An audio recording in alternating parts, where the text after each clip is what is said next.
उनकी नाक कटा दूंगी। हर कोई मुझ पर निगरानी करता था। पूरा बचपन घरवालों की डांट फटकार, मार पिटाई और बेचारी का तमगा से बीत गया। फिर भी मैं हर रोज़ आईने के सामने खड़ी होकर सोचती थी, अच्छी तो दिखती हूँ, रंग भी कितना साफ है, एक चेहरे पर दाग ही तो है, इससे मेरे शरीर में तो कोई दिक्कत नहीं है। खुद से चल फिर सकती हूँ, खा सकती हूँ, हंस बोल सकती हूँ। हालांकि भीतर ही भीतर टूट चुकी थी, डिप्रेशन में थी। मेरा वजन बहुत ज़्यादा बढ़ चुका था। वैसे तो रहने वाली उत्तर प्रदेश के अलीगढ़ की हूँ, लेकिन पली बड़ी पूर्वी दिल्ली में हूँ। अभी ऋषिकेश में रह रही हूँ। जब आप मेरे चेहरे और हाथ को देखेंगे तो आपको चेहरे पर जलने के दाग नजर आएंगे।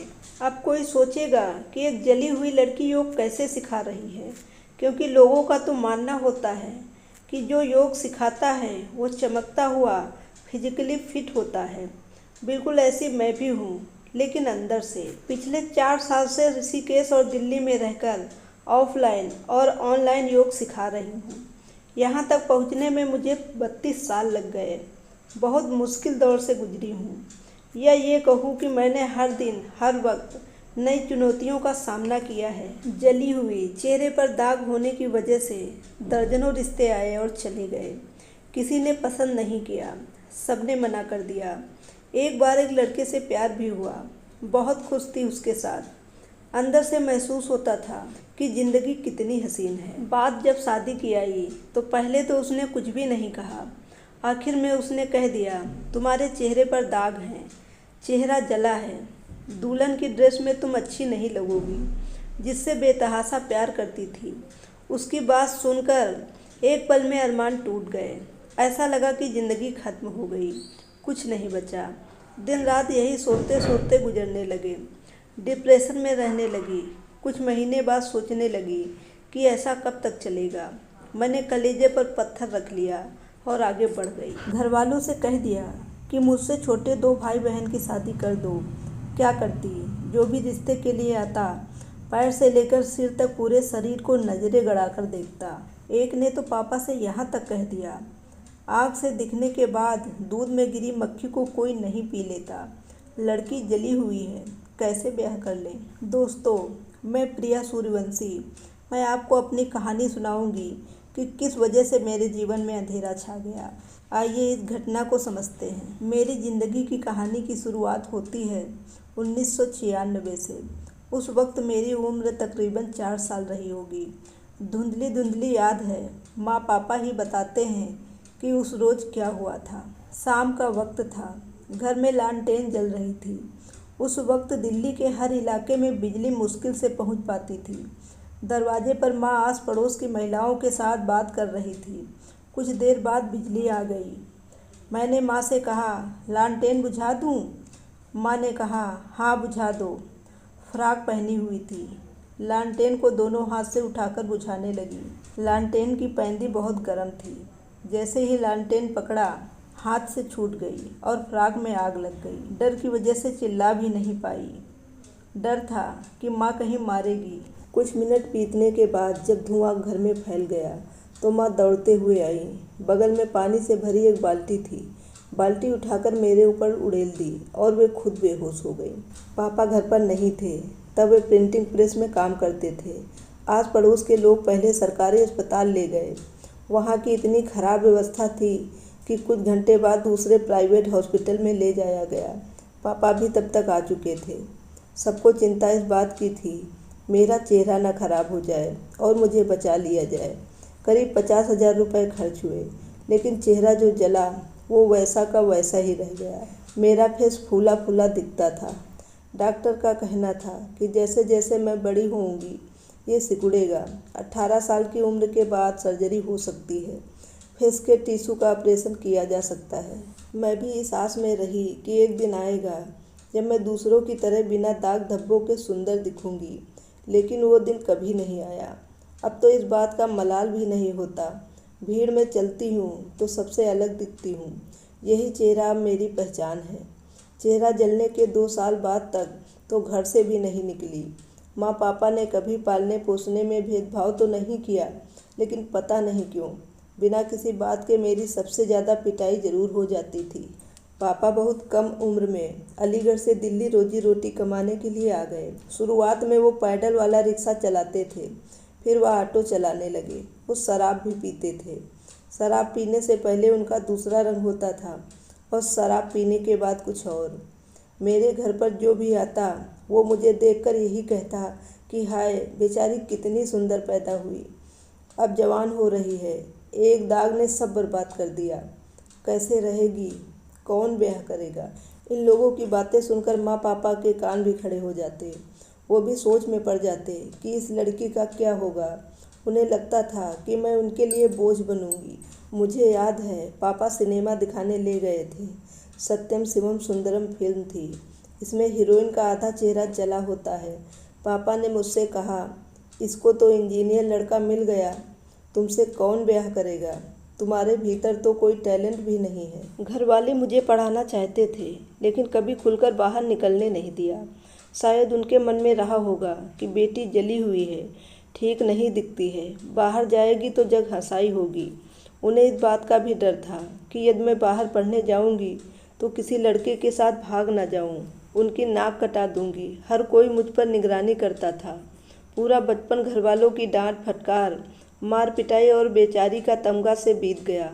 फिर भी मैं हर रोज़ आईने के सामने खड़ी होकर सोचती थी, अच्छी तो दिखती हूँ, रंग भी कितना साफ है, एक चेहरे पर दाग ही तो है, इससे मेरे शरीर में तो कोई दिक्कत नहीं है।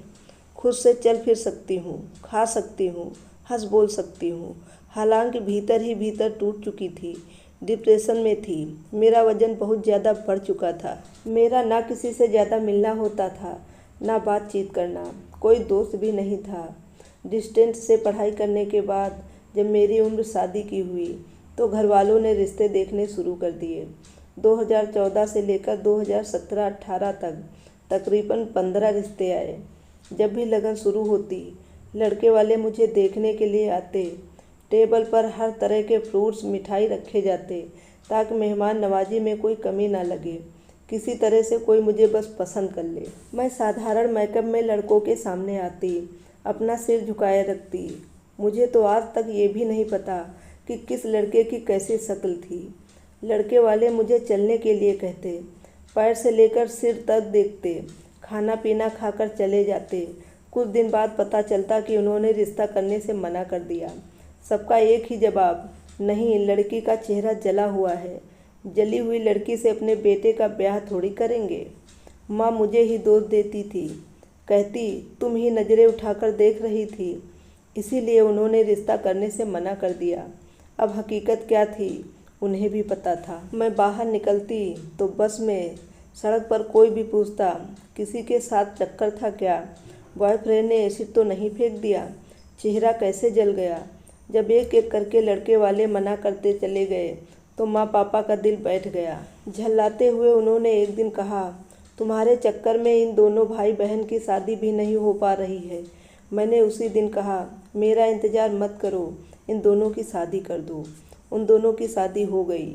जब देखती हूँ कि सिर्फ भाई बहन ही नहीं, मेरे दोस्त जूनियर सबकी शादी हो गई, लेकिन मेरे चेहरे पर जो दाग हैं उसने मेरी सारी अच्छाई को दरकिनार कर दिया। घर वालों ने लाख जतन किए, जहाँ भी अखबार में, टीवी में, पड़ोसियों ने जो भी क्रीम दवाई बताई, माँ पापा कहते इसे लगाओ शायद कुछ चेहरा ठीक हो जाए, लेकिन कुछ नहीं हुआ। डिप्रेशन की वजह से मेरा वजन बढ़ता जा रहा था। इसी बीच 2018 की बात है। अपने चेहरे के इलाज के लिए दिल्ली के हॉस्पिटल में जाती थी। वहाँ एक लड़के से मुलाकात हुई जो मेरी लाइफ में पहला लड़का था। शुरुआत में हम दोनों एक दो बार ट्रीटमेंट के बहाने ही हॉस्पिटल में मिले। फेसबुक पर हाय हेलो से बात शुरू हुई। धीरे धीरे हम दोनों नज़दीक आने लगे। मुझे ऐसा लगने लगा जैसे ज़िंदगी की सारी मुराद पूरी हो गई। मेरा पार्टनर मिल गया। उसी ने मुझे योग के बारे में बताया। कभी सोचा भी नहीं था कि एक दिन योग मेरी पहचान और ज़िंदगी बन जाएगी। करीब 3-4 साल तक हम साथ रहे। 2020 में गुरुग्राम की एक कंपनी में जॉब की। स्कूटर से आती जाती थी। पापा की तबीयत खराब थी तो घर संभालना ज़रूरी था। स्कूटर लोन पर लिया था, लेकिन कुछ महीने बाद वो जॉब भी चली गई। लोन न चुकाने की वजह से स्कूटर बैंक ने उठवा लिया। अपने एक फ्रेंड से पैसे लेकर योग सीखा। अभी हाल ही में एक कार खरीदी है। वो भी एक वक्त था जब स्कूटर बैंक वाले उठा ले गए थे। योग को लेकर घर वालों को आज भी लगता है कि ये फालतू की चीज़ है। उन्हें बस सरकारी नौकरी वाले लोग ही पसंद हैं। मुझे कहते थे सरकारी नौकरी की तैयारी करो।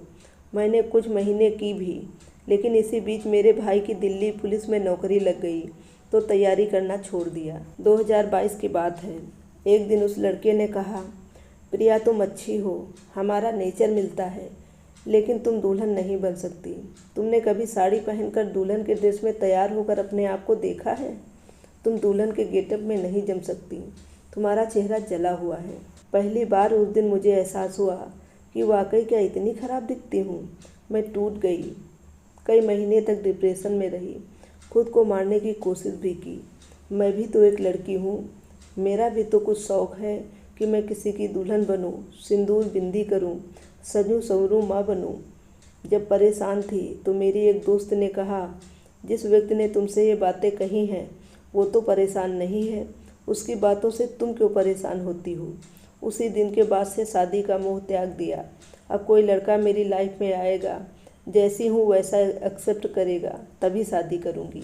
भगवान करे जो इस लड़की के साथ हुआ वैसा किसी के साथ ना हो। लेकिन अगर किसी के साथ ऐसा घटित भी होता है तो वो जीवन में इनकी कहानी से सीख ले और आगे बढ़े। दोस्तों, ये कहानी आपको कैसी लगी? अगर कहानी पसंद आई हो तो इसे लाइक करके शेयर ज़रूर करिएगा। और ऐसी कहानियाँ सुनने के लिए मेरे चैनल को सब्सक्राइब करें और शेयर करें। Thank you very much.